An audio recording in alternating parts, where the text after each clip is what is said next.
하나님의 말씀 함께 봅니다. 구약 성경 욥기 17장 1절부터 16절까지. 구약 성경 욥기 17장 1절부터 16절 저와 함께 교독합니다. 제가 1절을 먼저 읽겠습니다. 나의 기운이 쇠하였으며 나의 날이 다하였고 무덤이 나를 위하여 준비되었구나. 나를 조롱하는 자들이 나와 함께 있으므로 내 눈이 그들의 충동함을 항상 보는구나. 청하건대 나에게 담보물을 주소서. 나의 손을 잡아줄 자가 누구리이까? 주께서 그들의 마음을 가리어 깨닫지 못하게 하셨사오니 그들을 높이지 마소서. 보상을 얻으려고 친구를 비난하는 자는 그의 자손들의 눈이 멀게 되리라. 하나님이 나를 백성의 쑥담거리가 되게 하시니 그들이 내 얼굴에 침을 뱉는구나. 내 눈은 근심 때문에 어두워지고 나의 온 지체는 그림자 같구나. 정직한 자는 이로 말미암아 놀라고 죄 없는 자는 경건하지 못한 자 때문에 분을 내나니. 그러므로 의인은 그 길을 꾸준히 가고 손이 깨끗한 자는 점점 힘을 얻느니라. 너희는 모두 다시 올지니라. 내가 너희 중에서 지혜자를 찾을 수 없느니라. 나의 날이 지나갔고 내 계획, 내 마음의 소원이 다 끊어졌구나. 그들은 밤으로 낮을 삼고 빛 앞에서 어둠이 가깝다 하는구나. 내가 수월이 내 집이 되기를 희망하여 내 침상을 흑암에 펴 놓음에 무덤에게 너는 내 아버지라 구더기에게 너는 내 어머니 내 자매라 할지라도 나의 희망이 어디 있으며 나의 희망을 누가 보겠느냐? 우리가 흙 속에서 쉴 때에는 희망이 수월의 문으로 내려갈 뿐이니라. 아멘. 친구들과 욥의 변론의 첫 번째 사이클이 지나갔고 두 번째 사이클이 시작되면서 엘리바스의 공격이 완전히 거세졌습니다. 욥을 향한 위로나 긍휼의 여김은 전혀 없고 이제는 욥을 향한 공격밖에 없었죠. 그러한 엘리바스의 공격에 욥은 또 다시 자신에 대한 변론을 하면서 갈등과 소망이 계속 번갈아 가면서 나타났습니다. 하나님을 바라보면 소망이 생기는데 다시금 현실을 바라보면 절망밖에 남아있지 않은 모습, 그것이 지금 계속 번갈아 가면서 나타날 때에 우리는 욥은 잘 못 느끼고 있지만 우리가 처음 대화부터 지금까지 살펴보다 보니 욥은 자신도 모르는 사이에 그래도 하나님 앞에 서고자 하는 그 굳건한 신앙이 견고해지고 있음을 우리는 확인할 수 있었습니다. 그렇게 엘리바스의 두 번째 공격에 대해서 욥이 16장에서 대답을 했고 17장에서 대답이 한 번 더 이어집니다. 오늘 17장도 사실은 똑같이 절망을 이야기하다가 소망을 이야기하는 내용들이 반복되는데 이 반복 속에서 우리가 무엇을 놓치지 말아야 될지 차근차근 살펴보도록 하겠습니다. 자, 1절과 2절 다시 한번 다 같이 읽습니다. 시작. 나의 기운이 쇠하였으며 나의 날이 다하였고 무덤이 나를 위하여 준비되었구나. 나를 조롱하는 자들이 나와 함께 있으므로 내 눈이 그들의 충동함을 항상 보는구나. 자, 현재 욥의 몸과 마음의 상태는 어떻습니까? 사실 이로 말로 표현할 수 없을 만큼 완전히 쇠약해 있습니다. 정말 죽음의 그림자가 욥의 온 몸을 뒤덮고 있어요. 세상 사람들이 봐도 야, 욥 저러다가 정말 얼마 안 돼서 죽음을 맞이하겠구나 이렇게 생각이 들 정도고 욥 자신도 정말 내가 얼마 안 있으면 죽을 것 같다라고 여길 만큼의 상황입니다. 그러다 보니 욥은 얼마 남지 않은 삶, 내가 죽기 전에 할 수만 있다면 친구들과 주변 사람들 앞에서 나의 무죄가 증명되어지고 죽을 수 있으면 좋겠다라고 하는 것이 욥의 소망 중에 하나입니다. 그런데 그런 소망을 품고는 있지만 욥은요, 주변을 이렇게 바라볼 때 자신의 고통을 이해하고 도와주려는 사람, 그 한 사람이라도 좀 있으면 좋겠는데, 여러분, 한 명도, 친구도, 이웃도, 친척도, 형제도, 심지어 아직은 아내까지도, 욥을 막 대적하는 건 아니지만 아내까지도 아직은 욥의 마음을 진심으로 헤아리지는 못하고 있는 것 같아요. 그렇게 현재 욥의 상태는요, 주변을 돌아보아도 그 어느 누구도 욥의 마음을 헤아려 주는 이가 없어요. 그저 현재 욥의 그 처참한 상태만을 바라보면서 무조건 그것을 빌미로 조롱하고 정죄의 소리만 높이는 이들이 가득합니다. 조금 더 후에 살펴보게 되겠지만요, 욥은요, 자신이 부리던 종들마저도 욥의 말을 안 들어요. 이전에는 욥의 말 한마디면 내 주인 마님 하면서 빨리 달려와서 무슨 분부하실 말씀이라도 있습니까? 이렇게 정중히 겸손히 서던 종들도요, 욥을 바라보며 죄인 취급하고 하나님께 버림받은 자 취급하고 욥이 무엇을 요구해도 듣지도 않는 이런 상황이 계속 지속되고 있습니다. 그러니 욥은요, 욥의 눈에는 누구밖에 없냐면 비웃는 사람, 조롱하는 사람, 모욕하는 사람, 정죄하는 사람, 이런 사람들밖에 현재 보이지 않는 상황에 놓여 있는 거예요. 이 절망스러운 현실 앞에 욥이 다시 또 눈을 들어 하나님을 봅니다. 3절과 4절 함께 읽습니다. 시작. 청하건대 나에게 담보물을 주소서. 나의 손을 잡아줄 자가 누구이리이까? 주께서 그들의 마음을 가리어 깨닫지 못하게 하셨사오니 그들을 높이지 마소서. 자, 욥이요, 하나님 바라보면서 이렇게 말합니다. 하나님, 내가 간절히 청합니다.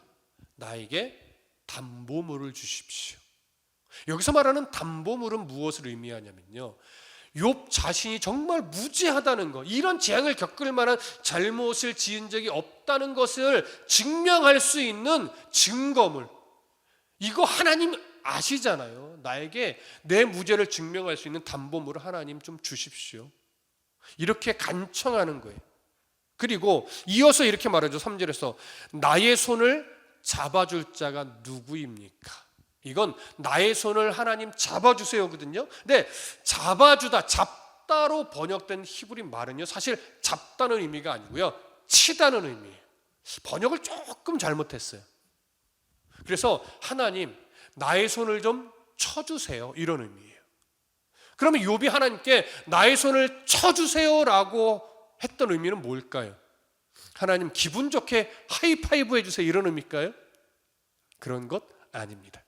여기서 손을 쳐달라고 하는 것은 어떤 의미냐면요, 고대의 법정에서 행동하는 어떤 하나의 관습인데, 누군가의 보증인이 되어줄 때, 저 사람의 무죄를 내가 보증합니다라고 보증인이 되어줄 때, 보증인이 그 보증 서주는 사람의 손을 쳐주는 거예요. 그러면 이제 보증인의 관계가 성립이 되는 거예요.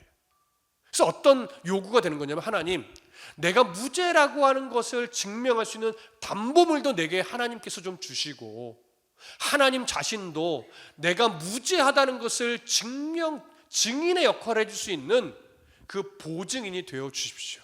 그래서 나의 손을 좀 쳐주십시오, 이런 의미가 되는 거예요.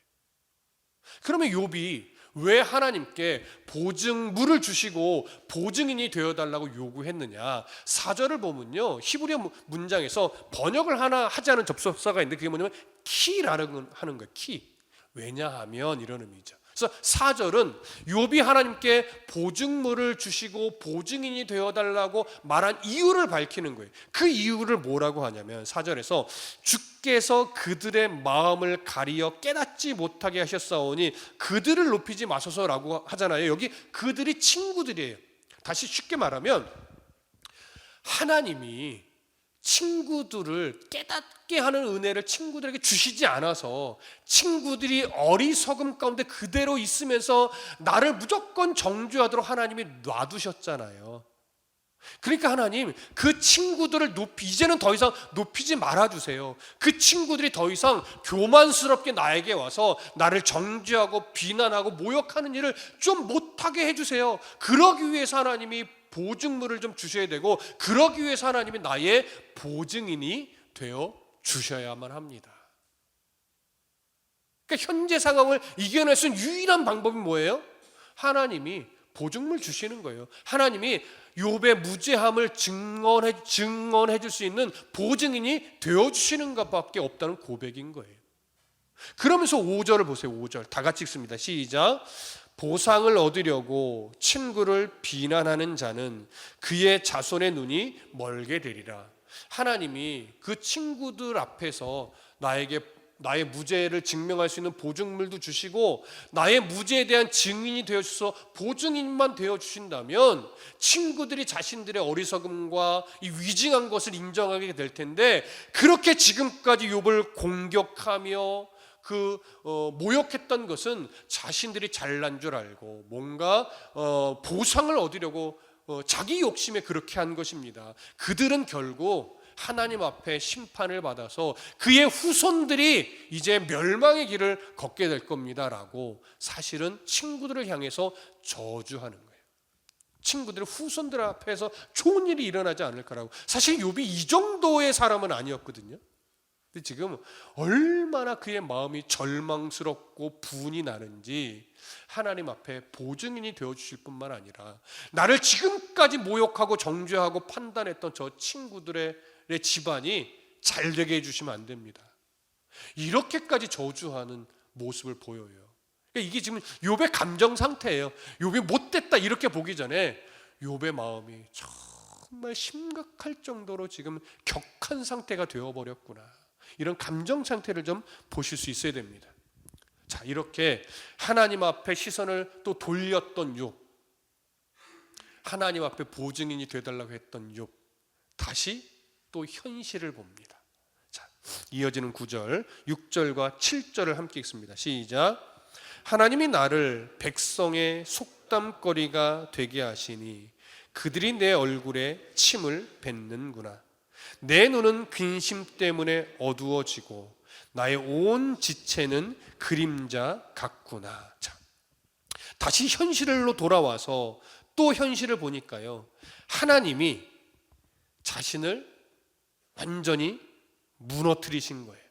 하나님이 욥을 무너뜨리시니까 욥의 그 현실을 바라보고 있는 친구들은 끊임없이 정죄하고 죄인이라고 손가락질하고 모욕해요.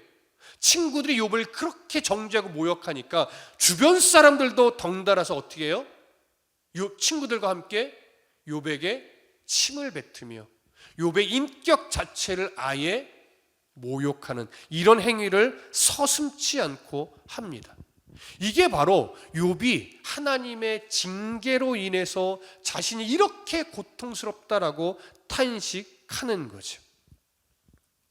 하나님 앞에 사실은 답이 있어요라고 말했는데 그 말이 무색할 정도로 다시 현실을 보니까 너무 힘겨운 거예요. 그래서 7절에서 내 눈은 근심 때문에 어두워지고 나의 온 지체는 그림자 같구나, 이렇게 절망의 말을 해요. 아무리 하나님을 바라보며 힘을 내려고 하는데, 하나님이 보증이 되어주셔야만 하는데, 다시 현실을 보니까 나는 근심에서 지금 벗어날 수 없는 상황인 거예요. 근심에서 벗어날 수 없다 보니 내 몸과 마음은 그냥 그림자 같대요. 그림자 같다는 게 무슨 말이냐면, 쉽게 하면요, 내 삶은 그냥 헛개비 같다는 거예요. 내가 사는 건지 죽은 건지, 내게 소망이 있는 건지 없는 건지, 내가 뭘 위해 지금 이렇게 목숨을 부지하며 사는 건지, 도대체 나는 누군지 뭔지 모르겠는 거예요. 그냥 헛개비 같은 거예요. 내가 존재하는 건가? 내가 지금 존재하지 않는 건가? 모르겠는 거죠. 그런데도 또 욥에게 희망은 누구밖에 없어요? 하나님밖에 없어요. 여러분, 이게 오락가락하는 것 같지 않습니까? 자, 8절과 9절을 좀 이어서 볼게요. 아주 중요합니다. 8절과 9절 함께 읽습니다. 시작. 정직한 자는 이로 말미암아 놀라고 죄 없는 자는 경건하지 못한 자 때문에 분을 내나니 그러므로 의인은 그 길을 꾸준히 가고 손이 깨끗한 자는 점점 힘을 얻느니라. 이 구절은요, 해석하기가 좀 까다롭습니다. 그냥 보면 별로 어려워 보이지 않지요. 그런데 이 구절이 왜 해석하기가 힘드냐면 여기 8절과 9절에서 네 부류의 사람이 나와요. 첫 번째, 정직한 자. 두 번째, 죄 없는 자. 세 번째, 9절의 의인. 네 번째, 손이 깨끗한 자. 이렇게 표현된 네 부류의 사람을 누구로 볼 것이냐에 따라 해석이 달라지기 때문에 그래요. 자, 이 네 부류의 사람을요, 욥이 친구들을 향해서 비난하는 의미로도 볼 수 있으니까 친구들로 보면 욥이 친구들을 비난하는 의미가 돼요. 근데 여기 네 부류를 욥으로 보면 욥의 또 단호한 결심으로 볼 수 있어요. 자, 다시 설명드려 볼게요. 만약에 이 네 부류의 사람을 친구들로 본다면 어떤 의미가 되냐면 하나님, 스스로 정직하다고 떠벌리는 저 친구들은 나를 보며 처음엔 놀랐지만 죄 없다고 여기는 그들, 나의 죄를 자꾸 지적하는 그 친구들은 나를 보며 경건하다 여기는 나를 보며 오히려 분을 냅니다. 하나님, 그래서 그 의인이랍시고 떠들어대는 친구들은 나를 향해 정죄하기를 멈추지 않고 계속하여 그 길을 가며 나를 향해 비난의 화살을 쏘아 붓습니다. 그리고 손이 깨끗하다고 여기는 그들은 계속 그 말에 스스로 힘을 얻으며 끝까지 나를 정죄할 겁니다. 이런 의미예요. 그러니까 그 친구들을 사실 비난하는 거예요. 근데 이것을 친구들이 아니라 욥 자신으로 보면 어떤 의미가 되냐면 정직한 욥은 지금 친구들의 끊임없는 정죄로 마음이 늘 놀라 있고 실제로 죄 없는 욥은요, 경건하지 못하여 나를 비난하는 그 친구들 때문에 지금 늘 분이 납니다. 분이 가라앉지를 않습니다. 그래서 의인인 욥은 그럼에도 불구하고 하나님을 향한 이 마음, 내가 무지하다고 생각하는 이 마음을 내가 놓치지 않고 끝까지 하나님 앞에 가겠습니다. 그리고 손이 깨끗한, 주변 사람들의 그 어떤 폭력이나 폭행 같은 일을 한 적이 없는 손이 깨끗한 욥은 하나님 때문에 끝까지 힘을 얻을 겁니다. 이 얘기를 하는 거예요. 그러니까 포기하지 않겠다는 거죠. 하나님 앞에 서고자 하는 자신의 마음을 친구들 때문에 이제 버리지 않겠다라고 하는 욥의 단호한 결심인 거예요. 자, 그런데 여기서 우리는 둘 중에 어떤 의미로 보는 것이 옳을까요? 우리는 지금 16장부터 욥의 마음 상태를 보거든요. 16장부터 욥의 마음 상태는 지금 어때요? 절망을 이야기했다가 다시금 소망을 이야기했다가 또 다시 근심 어린 탄식을 했다가 다시 하나님만이 답이라고 말했다가 계속 절망과 소망이 계속 교차하죠. 그게 지금 17장도 이어지는 거예요. 그렇다면 지금 앞에서 나의 온 지체는 헛개비 같다라고 했던 욥은요, 다시금 하나님을 바라보면서 그래도 내가 하나님 앞에 서기를 멈추지 않겠다고 결심하는 것으로 보는 것이 옳다고 여겨집니다. 그렇게 결심의 결심을 또 했는데 욥은 다시 뭘 봐요? 또 현실을 봅니다. 다음 구절 봐볼까요? 10절, 11절 함께 읽습니다. 시작. 너희는 모두 다시 올지니라. 내가 너희 중에서 지혜자를 찾을 수 없느니라. 나의 날이 지나갔고 내 계획, 내 마음의 소원이 다 끊어졌구나. 자, 어떤 의미로 보이십니까? 친구들아, 너희들 또 나에게 와서 정죄의 말을 퍼붓겠지? 그러나 너희들에게서 내가 지혜자를, 너희들은 스스로 지혜로 말을 했다라고 말하지만 너희들 누구에게서도 나는 지혜자를 찾을 수가 없다. 그런데 내 상황을 보니 나의 날이 다 지나갔고 나 죽을 날이 얼마 남지 않았다. 내가 하나님 앞에 서고 잤던 그 계획, 내 마음의 소원 사실 다 끊어진 것 같다 라고 하면서 지금 절망의 말을 하고 있는 거예요.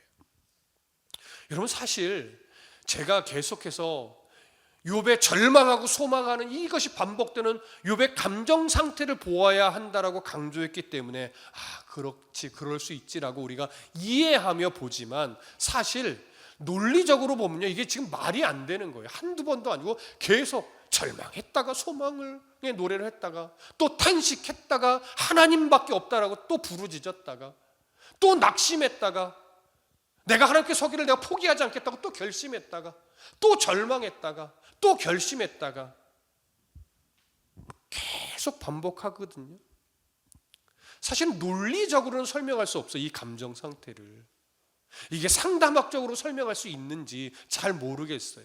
다만 우리가 알 수 있는 것은 그 어떤 논리적으로도 설명할 수 없는 욥의 감정 상태, 이걸 여실하게 보여주는 건데, 희망을 말하다가도 불쑥 절망의 마음이 올라오고 절망으로 막 눈물을 흘리다가도 다시 한번 희망을 놓지 않으려고 몸부림쳐서 일어나려고 하고, 또 몸부림쳐서 일어나다가도 현실로 딱 돌아가면 또 마음의 근심거리만 보이기 시작하고, 그래서 이러면 안 되지 하고 다시 희망을 보려고 하나님 앞에 기도하며 찬송하며 부르짖다가, 그래서 그래 내 힘을 잃지 말아야지 라고 마음을 딱 다잡았는데 다시 현실로 돌아가면 변하는 게 하나도 없어.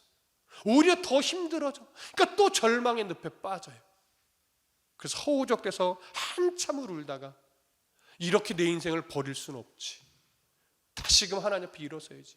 그래서 하나님 나에게 보증물을 좀 주세요라고 또 몸부림쳐서 울며 불며 하나님을 부여잡다가 생각지 못한 일이 옆구리를 뻥 때리면 하나님이 날 외면하시나? 하나님이 날 버리셨나?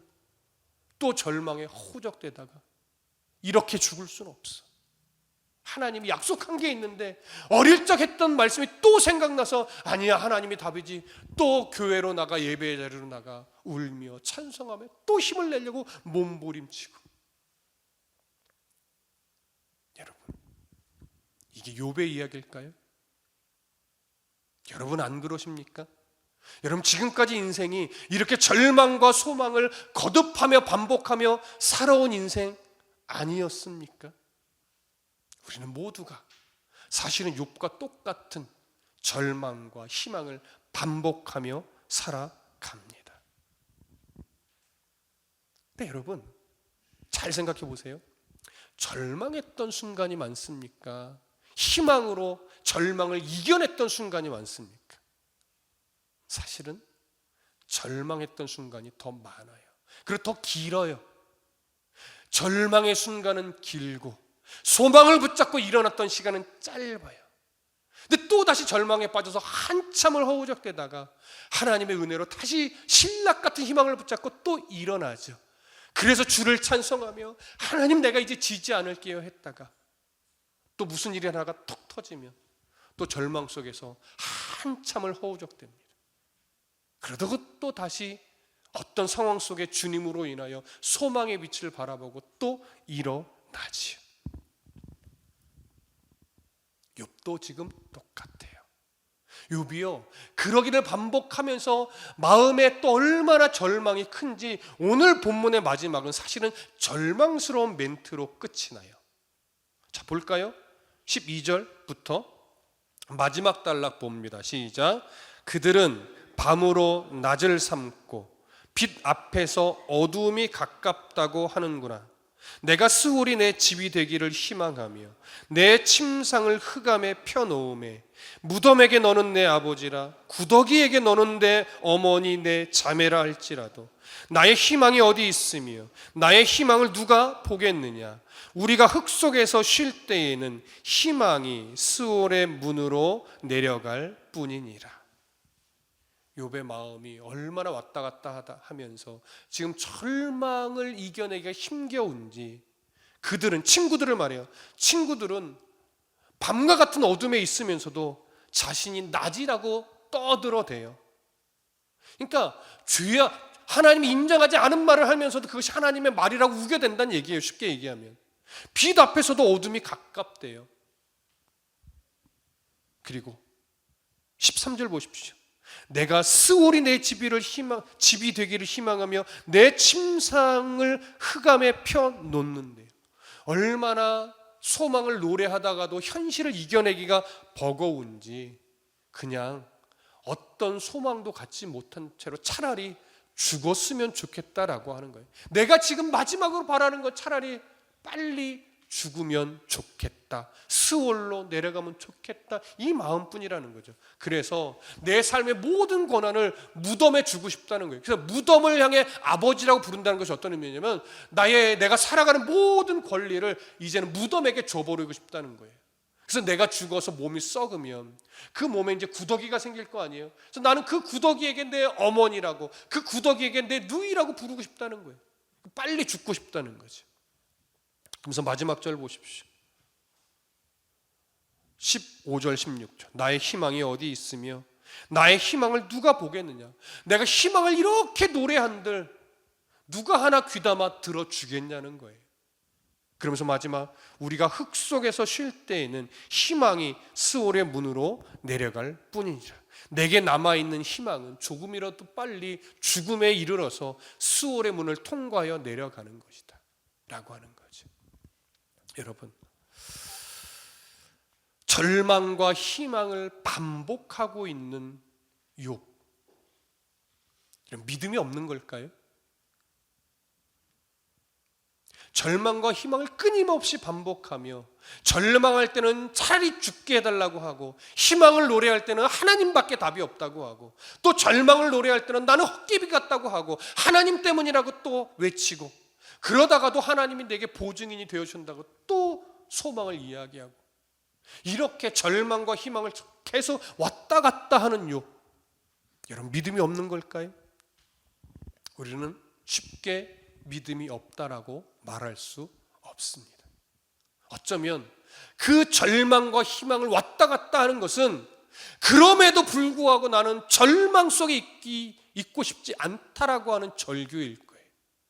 그 속에서 나를 좀 건져달라고 하는 하나님을 향한 간절한 몸부림일 겁니다. 우리들의 인생도 이처럼 절망과 희망의 사이를 끊임없이 왔다 갔다 하면서 여전히 예배의 자리를 떠나지 않고 있어요. 왜 하나님은 이렇게 절망과 희망을 왔다 갔다 하는 욥에게 빨리 안 나타나는 걸까요? 조금 더 빨리 나타나셔서 왜 이런 상황에 놓여 있는지 한마디만 해주셨다면 욥은 조금 더 일찍 믿음으로 견뎌낼 수 있었을 텐데, 여러분 아직도 이와 비슷한 얘기를요 앞으로 한참 더 해야 돼요. 아직 두 번째 사이클도 안 끝났잖아요. 세 번째 사이클이 끝나야 그제서 이제 조금씩 하나님의 음성을 우리가 듣게 된단 말이에요. 저도 부담이에요. 이런 얘기를 몇 번이나 더 해야 될까? 그러나 끝을 봐야 되겠죠? 자, 욥이요, 이렇게 절망과 희망을 왔다 갔다 하는데 우리는 여기서 아주 중요한 신앙의 원리 하나를 또 발견해야 됩니다. 성경 한 구절 찾을게요. 신약 성경 골로새서 1장으로 가봅니다. 골로새서 1장 10절부터 12절까지. 골로새서 1장 10절부터 12절까지. 자, 찾으셨으면 우리 함께 읽겠습니다. 시작. 주께 합당하게 행하여 범사에 기쁘시게 하고 모든 선한 일에 열매를 맺게 하시며 하나님을 아는 것에 자라게 하시고 그의 영광의 힘을 따라 모든 능력으로 능하게 하시며 기쁨으로 모든 견딤과 오래 참음에 이르게 하시고 우리로 하여금 빛 가운데서 성도의 기업의 부분을 얻기에 합당하게 하신 아버지께 감사하게 하시기를 원하노라. 자, 바울이 골로새 교회 성도들에게 권면하는 내용이에요. 이 권면의 핵심을 보면 첫 번째 이렇게 말합니다. 골로새 교회 성도들아, 너희가 주님께 합당하게 행하기를 원한다. 너희들이 합당하게 하나님 앞에 행하게 하기 위해서 범사에 하나님을 기쁘시게 해야 되는데, 그렇게 기쁘시게 해야 삶에 뭐가 맺히느냐? 모든 선한 일에 열매를 맺으며 하나님을 아는 지식에 자라게 되는 거야. 그러니까 모든 삶의 선한 열매를 맺고 하나님 아는 지식에 자라게 되어야 하는데, 그러기 위해서 뭐가 필요하느냐? 11절 보면 그의 영광의 힘을 따라 모든 능력으로 능하게 돼야 돼. 하나님의 영광을 바라봐야 되고 하나님 주신 그 능력을 따라 그 능력을 발휘하게 돼야 된다는 거예요. 그러면 하나님이 영광을 따라 주시는 능력이 뭘까요? 뭐든지 하는 대로 잘 되는 이런 능력일까요? 바울은 그렇게 말하지 않아요. 바울이 우리에게 가르치는 하나님이 주시는 모든 능력은 무엇을 위해 사용되어져야 하는 능력이냐면, 기쁨으로 모든 상황을 견디는 능력, 그리고 그것을 따라 오래 참음에 이르게 되는 능력이에요. 여러분, 힘겨운, 절망스러운, 참 답답한 이런 상황들은요, 오늘 바울의 교훈대로 보면 내 결단과 내 능력과 내 지식과 내 지혜로 이겨낼 수 있는 것이 아니라는 거예요. 그리스도인이 이 세상을 살아갈 때 세상 사람과 똑같이 어려움을 겪어요. 똑같이 힘겨운 상황을 마주해요. 똑같이 건강에 이상도 생겨요. 그걸 내 믿음으로, 내 결심으로, 내 지식으로 이겨낸다고요? 여러분, 그렇지 못합니다. 사람이라는 존재가. 바울이 말하는 것은 뭐냐면요, 그런 말도 안 되는 상황을 마주하게 될 때, 한두 번도 아니고 계속 반복하여서 그런 말도 안 되는 상황 앞에 내가 놓이게 될 때, 하나님이 주시는 능력, 하나님의 영광 안에서 우리에게 보여주신 그 능력을 가지고 그 상황을 견뎌낼 수 있는 것이고, 그 능력 안에서 오래 참을 수 있게 된다는 거예요. 그런데 놀라운 건요, 나는 그저 내 힘으로 안 되니까 하나님이 주시는 그 영광의 능력을 따라 주님 도와주세요 라고 하면서 그저 견딘 것밖에 없는데, 주님 아니면 안 됩니다 하면서 몸부림치면서 갈등과 소망을 반복해 가면서 그저 오래 참았을 뿐인데, 바울은 뭐라고 말하냐면, 그렇게 절망과 희망을 계속 왔다 갔다 하면서 하나님 도와주세요 하면서 그저 끊임없이 견뎌냈고 오래 참아내면, 놀랍게도 그 견딤과 오래 참음의 역사를 통해서 우리로 하여금 하나님의 놀라운 빛 가운데서 성도의 기업에, 내 몫에 해당하는 그 기업을 하나님이 얻게 만드신대요. 그러면 그 우리에게 주고자 했던 하나님의 성도의 기업이 뭘까요? 그 기업이 궁극적으로는 당연히 하나님의 나라의 입성이에요. 우리가 고대하는 바, 기독교에서 말하고 있는 최종적인 복, 새하늘과 새 땅에 하나님의 자녀되는 신분으로 기쁨으로 입성하여 영원토록 하나님과 함께 하나님이 작정하신 영원한 복락을 함께 누리며 살아가는 것, 이것이죠. 근데 이것과 함께 우리를 통해서 얻게 되는 성도의 기업은 뭐냐면요, 세상을 살아가는 동안 나를 바라보는 주변의 사람들에게, 가족들에게 영원한 하나님의 나라가 있음이 증명이 된다는 거예요. 물론 그 과정에서 우리가 바라고 소망하는 문제들도 해결되기는 해요. 그런데 그것이 1순위의 목표는 아니라는 거예요. 우리는 하나님의 능력으로 내 앞에 놓인 문제를 해결해 가며 그렇게 하나님을 드러내고 싶지만, 사실 우리는 인생을 통해서 이미 발견한 게 뭐냐면, 내가 원하는 때와 하나님이 작정한 때는 같다 다르다? 대부분 다르다. 물론 가끔 같을 때가 있어요. 그때는 희열이 오죠. 하지만 보편적으로는요, 내가 원하는 때와 하나님이 작정하신 때는 달라요. 또 뭘 발견해요? 내가 원하는 기대치와 하나님이 내게 주시고자 하는 하나님의 그 뜻은 다를 때가 많아요. 나는 이걸 원하지만 하나님은요, 아니야, 그건 네가 원하는 거고 내가 주려고 하는 건 이거야. 여러분, 이태희 목사가 어릴 때부터 말씀을 전하는 목회자가 되기를 소망하며 기도하며 준비했을까요? 전혀 아니라는 건 저희 어머니가 증인이죠. 네. 전혀 생각지도 못하셨을 거란 말이에요. 근데 하나님이 제 뜻과 달리, 부모님의 뜻과 달리 제 인생을 붙잡고 막 끌어가시더니 너는 평생 말씀을 연구하고 바르게 가르치는 목사가 되거라 하니까 저도 어느 순간 그게 저를 향한 하나님의 뜻이라는 걸 인정하고 맨날 잔소리를 들으며 서재에서 성경과 주석과 연구서들과 씨름하는, 그렇게 공부하기를 싫어하던 사람이 맨날 주구장창 책과만 씨름하는 목사가 되어 있더라고요. 하나님의 뜻과 제 뜻은 달라요. 하나님의 때와 제가 기대하고 바라는 때는 다르단 말이에요. 그 희망과 절망을 계속 반복하다 보면 어느 순간 하나님의 때가 가장 정확한 때구나. 하나님의 기대가 내 삶에 이루어지는 것이 가장 의미 있고 복된 삶이구나.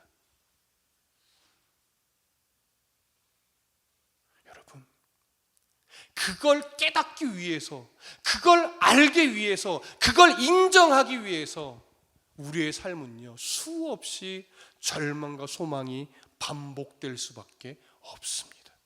왜? 우리는 모두가 다 연약하기 때문에, 우리는 모두가 다 욕심꾸러기이기 때문에, 우리는 모두가 다요 이기적인 존재이기 때문에 그래요. 우리는 모두가 다요 사실은요 내가 먼저 잘 되는 게 우선이에요.